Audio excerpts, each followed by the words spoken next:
PV അൻവറിനെ കൂടെ കിട്ടിയിരുന്നുവെങ്കിൽ നിലമ്പൂർ ഉപതെരഞ്ഞെടുപ്പിൽ UDFന്റെ ഭൂരിപക്ഷം 25,000 വോട്ട് കടക്കുമായിരുന്നുവെന്ന് മുതിർന്ന കോൺഗ്രസ് നേതാവ് രമേശ് ചെന്നിത്തല.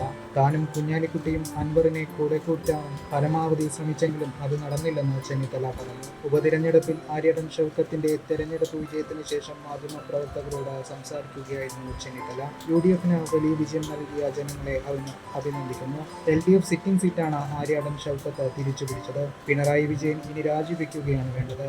ഭരണവിരുദ്ധ വികാരമാണ് തെരഞ്ഞെടുപ്പിൽ പ്രതിഫലിച്ചത്. അൻവർ നേടിയതും ഭരണവിരുദ്ധ വോട്ടുകളാണ്. അങ്ങനെ വരുമ്പോൾ 25,000-ൽ അധികം വോട്ടുകൾക്കാണ് ഇടതുപക്ഷം പരാജയപ്പെട്ടതെന്ന് ചെന്നിത്തല പറഞ്ഞു. എക്കാലത്തും UDF CPM-നെതിരെ നിലപാട് സ്വീകരിക്കുന്നവരെ കൂടെ കൂട്ടിയിട്ടുണ്ട്. അതുകൊണ്ട് അൻവറിനെയും കൂടെ കൂട്ടേണ്ടതായിരുന്നു.